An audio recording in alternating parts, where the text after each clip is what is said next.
These last few seasons of The Boys have existed in a strange middle ground for TV. It's not growing in legend with each season like a Better Call Saul, nor is it nosediving into completely destroying its legacy like the last few seasons of Game of Thrones. But I think we can all agree that this show is far from its peak, with season 4 as a whole almost turning me off the show completely. Ultimately though, I decided to give it another chance because the legacy of this show is gonna be made or broken where almost every other show is, its conclusion. And so far, we're off to a rocky start. That's based solely on the first 2 episodes, which at the time of recording this video are the only 2 out. And those 2 episodes double down on my biggest problem with all of season 4. And it's the fact that this show is barely even a satire anymore. If you're at a point where you've clicked on a review for a season 5 of a TV show, I'm gonna assume you have a base level of understanding of what we're talking about. So I can say without fear of spoilers that since this show started, it's been pretty clear which public figures the character of Homelander is based off of. One above all others being the current sitting president of the United States. Again, the show has never really made secret of that fact, but in the last season, they really took a sledgehammer to it. And all it did was make the show way less effective in its criticisms. I just happen to think that this approach is bad writing. As a writer, it's generally good advice to not treat your audience like absolute idiots. I mean, at the risk of insulting them. If a movie feels the need to stare at the audience and explain the plot again every 5 minutes, you just might start taking it personal. Again, anyone with a functioning brain knew what this show was drawing from. That final moment at the end of season 3 when Homelander kills a guy in public and is genuinely shocked at how much everyone else embraces him for, that is genuinely effective satire. And when we see that, we,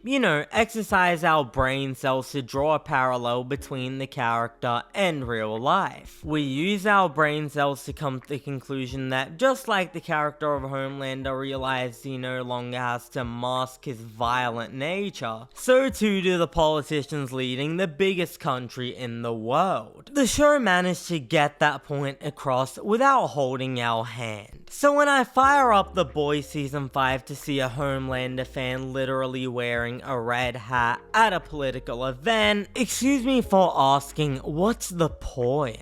Any 12-year-old can write a scene of a character wearing a red hat to make us think, well, Homelander's clearly a stand-in for Donald Trump. It's managing to get that across in a way that feels natural, not at all forced and in our face, that requires real skill. When show creator Erik Kripke took a less subtle approach to the satire in season 4, a lot of people excused it by saying, I think Kripke clearly wants to draw a line in the sand and let everyone know that this character is not meant to be glorified. Perhaps he was hoping that the Donald Trump fans out there who still didn't catch on to the fact that this show was making fun of them, maybe now they would know. But he already alienated all of them with season 4, so at this point, there's really just no excuse. In doing so, the writers of this show have only shrunk the thematic resonance of their story. Metaphors can be a brilliant thing because of the possibilities they open us to. In fact, Homelander actor Anthony Starr literally said himself that he never wanted to specifically draw only from Donald Trump, because all that would accomplish is creating a character that feels painstakingly two-dimensional. And it's a good thing Anthony Starr isn't pigeonholing this character, because his performance is in top form here. The writers though have taken a very archetypal story and unfortunately might have made it a little too specific for its own good. And I can't understand why they would possibly think that enriches the writing in any sense. Yes, you can say that America is taken over by a fascist government right now, but do you really mean to say they're the only fascist government in the world? And in saying that, wouldn't you essentially limit the universal reach of your story? On top of doubling down on its increasingly two-dimensional writing, The Boys season 5 fails to deliver on the bloody action you would expect from a gritty superhero show like this. Yeah, in the lead up of this show, we sort of heard Erik Kripke subtly hinting that for a finale, this wouldn't be much bigger than the previous seasons, but hell, that was downplaying it. I mean, I can live with a final season that isn't any bigger than the previous seasons, but The Boys Season 5 doesn't only fail in expanding the stakes, I would go as far as to say it commits the fatal sin of shrinking them. Forget not getting a bigger budget for the final season, it genuinely feels like Amazon cut the cost of this show in half. I mean, there are moments here that genuinely give off fan film vibes, and while the direction in the earlier seasons felt punchy and pulpy, the way that every single scene is directed here is just so bland.